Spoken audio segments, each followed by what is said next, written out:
Let's get ready to rumble.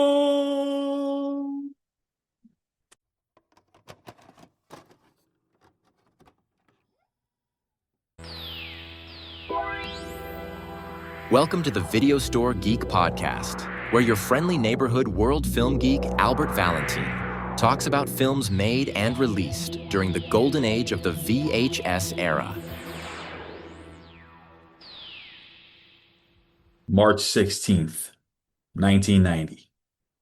As the start of a new decade was just a few months in, something major happened in the cinematic world. Two B-movie companies went to war with each other with a similarity between their two new films.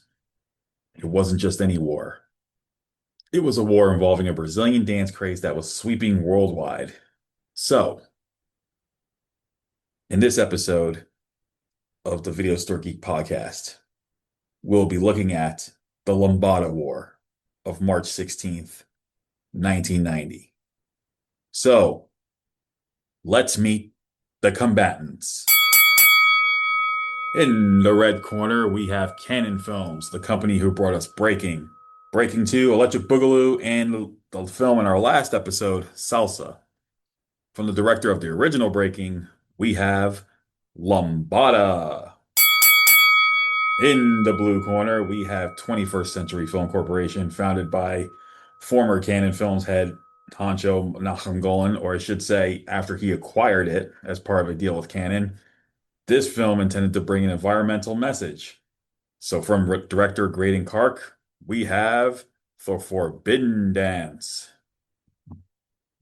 So now, we're going to take a look at both films in this special double episode and compare them, as well as give some trivia when it comes to these two films.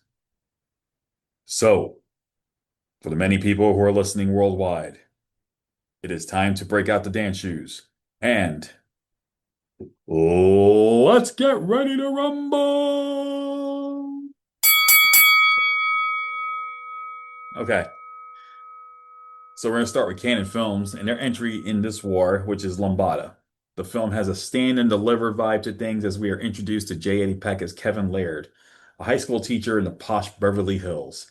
He is well respected among his peers and is set to be the head of the math department after the last department head was fired. He also happens to be the object of a crush from his student Sandy, played by Melora Harding. But Kevin has a double life, but not what you expect. At night, he is a biker who calls himself Blade, and he attends a local club in the LA barrio where he dances the lambada, but also holds night school with some of the underprivileged barrio kids. Now, some of the kids he teaches at nights have names like Bookworm, Chili, Ratchet, and Pink Toes. But there's one particular guy at the club that he has an issue with, and this is Ramon. And Ramon is played by Ozone from Breaking himself, the late Shabba-Doo. He sees Ken as just white bread and doesn't belong there. He sees him as an outsider. However, in the film, after a near physical confrontation, Ramon learns that Kevin is more like him than he thinks, and Kevin in return offers Ramon a chance to prove that, he could be like the others to get an education. Well, Sandy eventually finds out about Kevin's double life as Blade and first tries to use it to her advantage, thinking he's there to have a good time and score. She doesn't know the full story of what he's intending to do. But the truth is that Kevin is happily married and with a son, and his wife fully supports the decisions. She knows what he does at night, and she's totally supportive of it because he's trying to give these underprivileged kids a chance at a good education. But what happens when Sandy's jealous on-again, off-again boyfriend, the posh, arrogant Dean, discovers Kevin's little secret? I think something's bound to happen. Anyway, this movie, Lambada, directed by Joel Silver, can be said to be in a long line of school-oriented dramas in line with the likes of Lean on Me, The Principal, and as I mentioned, Stand and Deliver. And of course, a few years later, we got the amazing Dangerous Minds. Like Cannon's previous dance film entries, there are a lot of dance numbers in this film, and there's even an impromptu dance scene when one of the Beverly Hills students, a guy who calls himself Egghead, shows off some music beats on his computer, and it just leads to an impromptu, this leads to his dance number that comes out of nowhere with Sandy, Dean, and the rich kids of the hills. But as for the as for the character of Kevin or Blade, we learned that he does have a past. And it's first mentioned when his son sees him one night getting ready to go out, and he asks him why he dresses up as a greaser. Now, greaser is a derogatory term. It's usually for Mexican people. And sometimes I think I've heard it used for bikers also. But that's when we learn that Kevin was actually adopted as a baby, and his real name was actually Carlos Gutierrez. And he learned about it later in life from his adopted parents. And he goes to the barrios not just for education, he's finding a part of himself that he missed out on as a kid. But in the midst of things, the Lambada himself is featured more in the club scenes. It's not like it's the center of the focus, um, where the other like salsa and breaking, like those films, the dance itself was the focus. Here Lambada is more of a step backwards. It's more about this guy dealing with the education. It's about two groups of students from different sides of the tracks, with one teacher in the middle teaching one group during the day and one group at night. And the finale is quite fascinating because instead of a dance battle, as one would think, it involves an academic competition between Kevin's daytime kids of Beverly Hills against his Galaxy High School students of the night. Wait a minute. Galaxy High? Galaxy High, and there's no Doyle or Amy? Wait a minute. No, something ain't right here. No, I'm just kidding. Any 80s fan will know exactly what I'm talking about when I say the name Galaxy High. But if you don't, I'm just going to give you the gist of it right now. It was a 80s cartoon about two Earthlings who go to high school in outer space. It was actually created by Chris Columbus, the guy who brought us home, who directed Home Alone and the first couple Harry Potter films. He wrote the pilot for Galaxy High. Okay, so that's Lambada. Now, we're going to the Amazon rainforest with the Forbidden Dance from 21st Century for Film Corporation. Menahem Golan, by this time, was leaving Canon. Um, Canon got himself a new owner in Giancarlo Peretti, and he gave him, as part of the severance package, 21st Century Films. And interestingly enough, Warner Brothers distributed Lambada. Columbia Pictures distributed The Forbidden Dance. So now we're going to talk about The Forbidden Dance.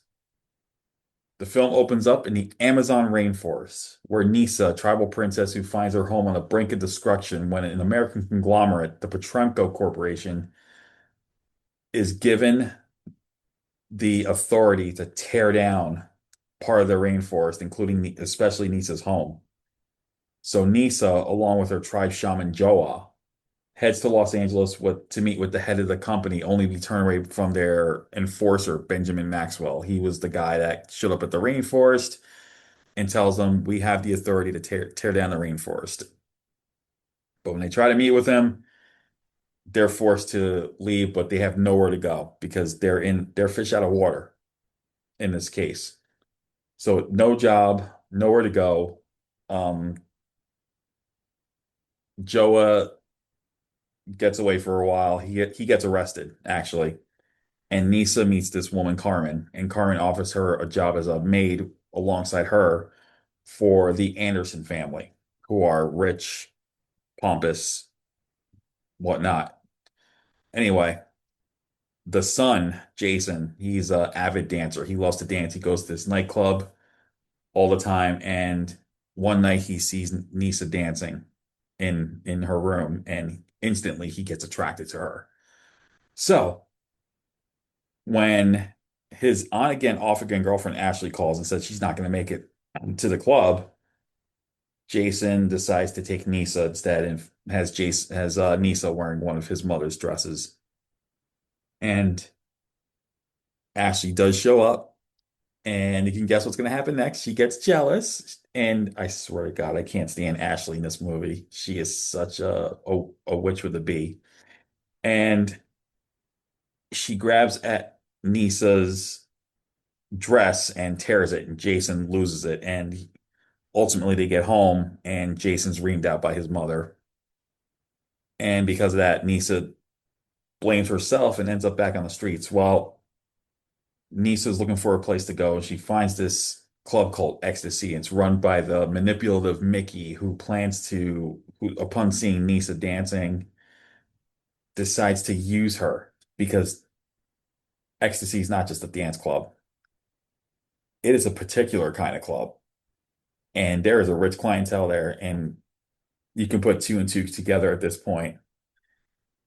So first, Jason's buddies show up at the club, this club, Ecstasy, and they start to harass Nisa. Nisa wasn't going to have it.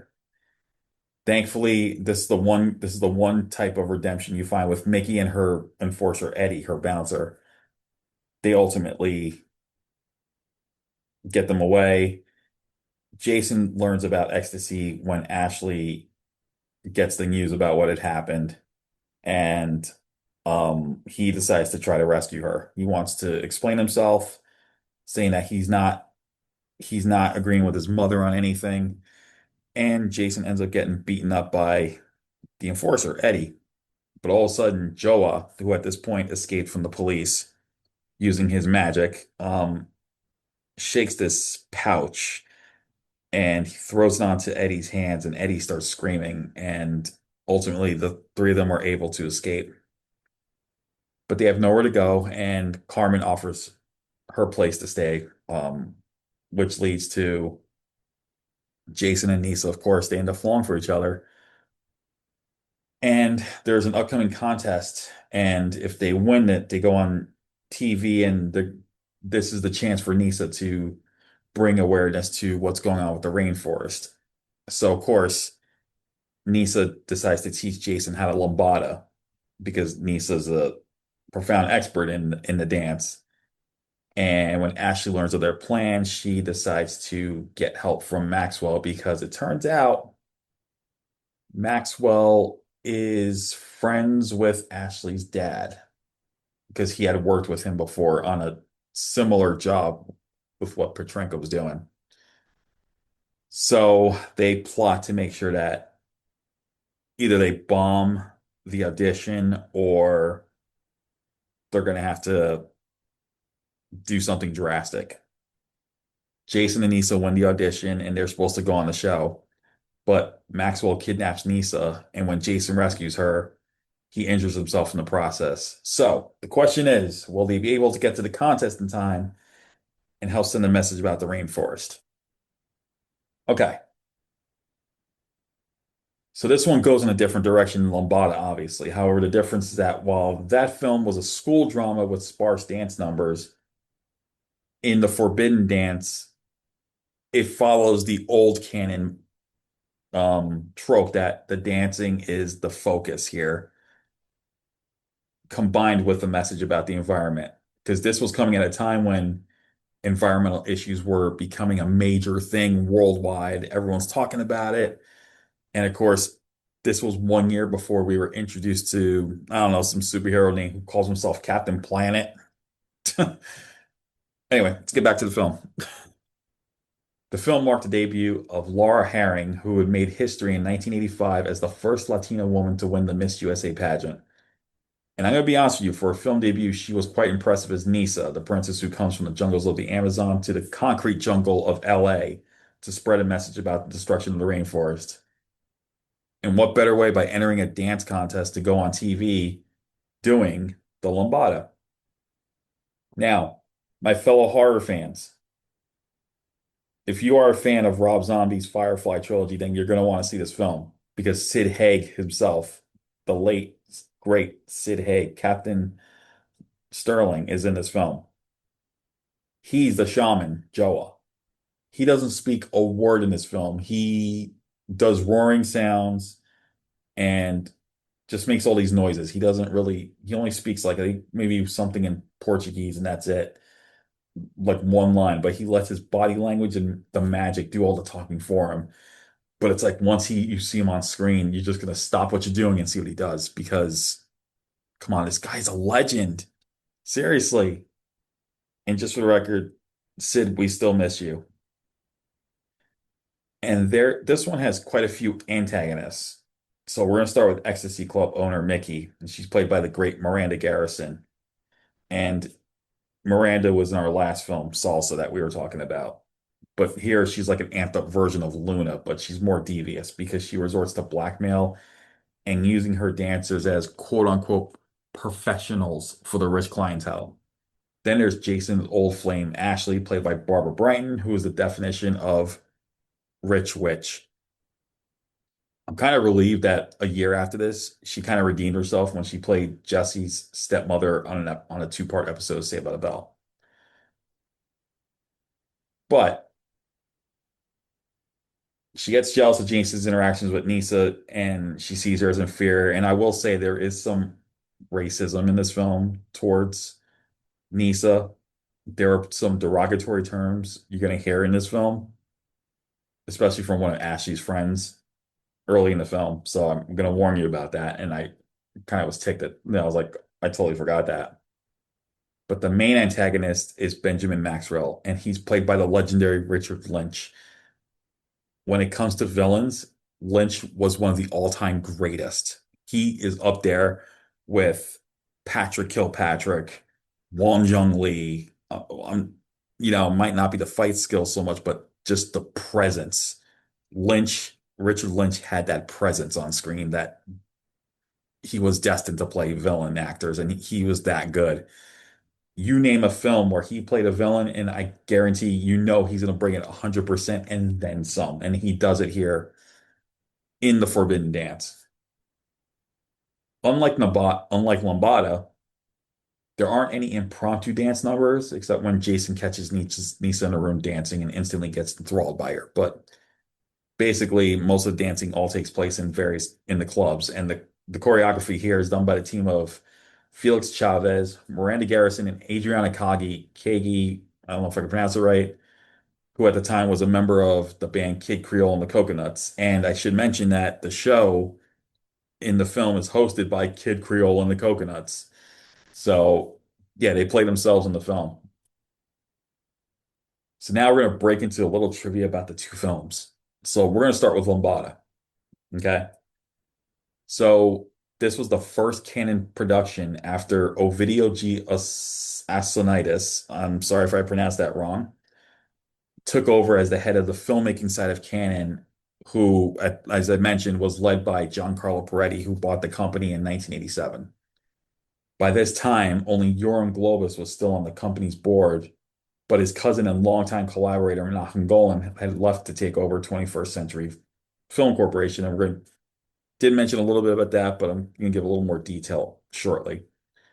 And basically, while many critics loathed the film, one critic who surprisingly liked the film was the late great Gene Siskel, and he considered the films one of his guilty pleasure films. There's not much else trivia when it comes to Lambada. The Forbidden Dance, on the other hand, has a little bit more trivia. So, The Forbidden Dance was written in 10 days by the duo of John Platt and Roy Langston. They had the idea as they were driving up to Menachem Golan's office. Someone else had the story credit, and I think it was just to make a Lambada film. Well, here's the story with 21st Century Film. It actually started as a distribution company of exploitation films and martial arts films. One of those martial arts films I'm going to mention because I noticed it years ago was a film called Snake Fist Fighter, and it starred Jackie Chan. The film is actually a alternate title to a cut and re-edited early Chan film that was called The Master of Cracked Fingers, which was actually originally cut and re-edited from a film called The Cub Tiger of Kwang Tung, which was actually Jackie Chan's very first lead role. And in 2006, Toby Russell's Rare Scope label gave us the original Cub Tiger from Kwang Tung, which is now out of print. So you're gonna have to could try to find it that one anyway. But anyway, back to 21st century film. It was when Menachem Golan took over the company as part of leaving Canon that he decided to make films under the label. And this was one of the films. So that's what happened. This Peretti gave him 21st century as part of the package, severance package. Anyway, originally this film was going to be called The Forbidden Dance is Lambada. However, Canon Pictures sued 21st Century because they had first rights to use Lambada in the title of their film. And they won. So 21st Century just took out the is Lambada part and kept it to The Forbidden Dance. But despite the fact that Canon got first rights to use the name in the title, there was a consolation for 21st Century Film. They got the exclusive rights to use the eponymous theme song from the Brazilian band Calma, which you can hear various spots in the film, as well as an English language film sung by Corey Day in the film's finale. And then there's a titular theme song, The Forbidden Dance, and it's sung by none other than the legendary Puerto Rican singer Jose Feliciano. Yes, I'm talking the same guy who brings us Feliz Navidad every season. If you hear it on the radio, you know the song Feliz Navidad. He has a great song in The Forbidden Dance, the titular track. And if you gotta find if you can find it, I think YouTube, you might be able to find it on YouTube. And it's a fantastic upbeat song. And there was even a sequel planned to The Forbidden Dance, and it's gonna be called, get ready for this, Naked Lambada, The Forbidden Dance Continues. But due to what I'm about to tell you, the sequel obviously never happened. And here's why. This was the Lambada War of 1990. Both films were actually released on March 16th, 1990. Question is, who won the war? Well, Lambada just made over 2 million in the opening weekend and placed eighth in the top 10 films of the weekend. Sadly, The Forbidden Dance only made about $720,000 at the box office, making the Lambada, making Cannon's Lambada the winner of the Lambada War of 1990. And even with the total box office, Lambada still came out on top because the overall theatrical run made $4.8 million. The Forbidden Dance did not even break 2 million. But here's what I think of both films, and this is my personal opinion. I've seen both films numerous times over the years, and I'm going to be quite honest with you. I love them both. They're both guilty pleasure movies for me. So my personal opinion, in my eyes, they're going to get the same rating here. And here's why. While both films had a lot of dirty dancing, no pun intended, they took different approaches in what they were trying to bring to the table in terms of the story. We have one, Lambada, focusing on education on both sides of the tracks. And we have a guy who dances the Lambada, yes, but by day he teaches rich kids, by night he teaches underprivileged kids. And the other came at a time where it was about a message about the environment, the destruction of the rainforest.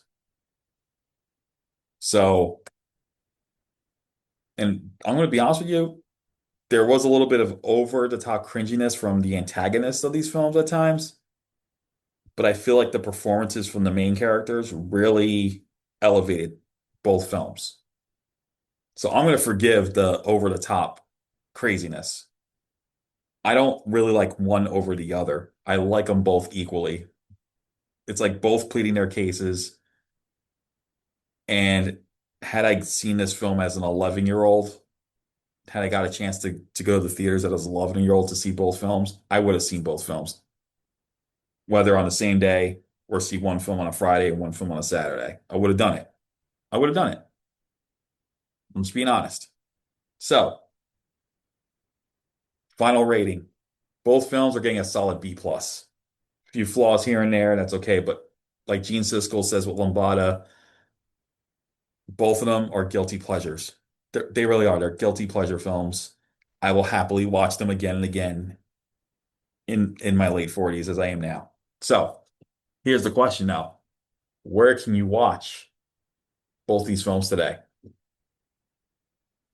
Now, this being the Video Store Geek podcast, you know I prefer physical media. So if you could try to get your hands on a copy, whether it's on DVD or VHS, do it. Seriously. But if you prefer streaming, I have a bit of bad news for you there. The Forbidden Dance you could see on Tubi, Prime, other services. Sadly, Lambada is not available for streaming at this time. You cannot find it anywhere. I have checked. You cannot find Lambada on any streaming service. But if you're curious about seeing the film, the best bet you're going to have, seriously,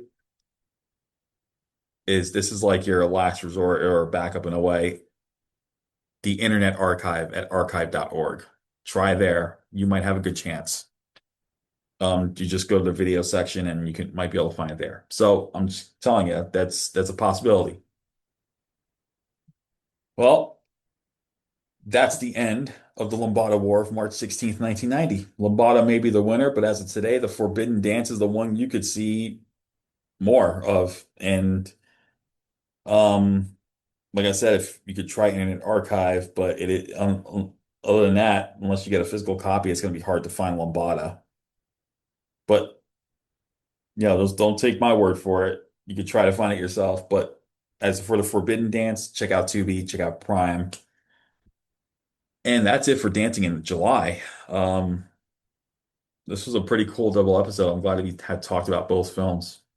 So, what's in store next time? Well, the next episode, we're starting up with D's in August. And we're going to be talking about the quintessential nerd actor himself, Eddie Deezen. We talked about him with Surf 2, and that's what inspired to do a whole month of Eddie Deezen films. And there's going to be 3 episodes in August. And we're going to talk specifically about his collaborations with B-movie icon Fred Olen Ray. So be on the lookout for that because we're going to be kicking things off first week of August with Beverly Hills Vamp, where Deezen and his friends must stop a brothel full of vampires. And I'm going to tell you something. I saw this as a 10-year-old, and I found it to be one of the most hilarious horror comedies of its time. And I kind of think it still could hold up today. But anyway, as always, thanks again for supporting the Video Store Geek podcast. Keep looking out for more here. Episodes are usually bi-weekly, and still planning September and October episodes as of right now, so I don't know what I'm going to be covering yet. If you have ideas, please email me at videostoregeekpodcast@gmail.com. Send your comments. Let me know what films you want to see covered here. Remember, these got to be films that are released on VHS. And I do count some A-list films here. I will count like nothing major though, nothing like Top Gun. I want something like mid to low tier stuff. So the ones that you rarely get to hear about. That's what I'm going for here with this podcast. But anyway, if you want the latest in indie and global cinema, please check out my main channel and blog, Indie World Cinema. It's indieworldcinema.com. YouTube, just type in Indie World Cinema. That's where I do new films. I interview actors and filmmakers of indie and global films, and there's a lot more. So please, thank you again for your support. Matter of fact, July 15th was the 11th year of Indie World, the now Indie World Cinema, and pretty excited to be celebrating 11 years. And that's pretty much it. So yeah, keep an eye out. Beverly Hills Vamp is our next episode with Eddie Deezen as part of Deezen August. And until then, be kind, rewind, and stay awesome. Thank you for listening to the Video Store Geek podcast. Don't forget to check out worldfilmgeek.com for the latest reviews, interviews, and news in the world of indie and global cinema. And see you on the next episode of the podcast. Stay awesome, film geeks.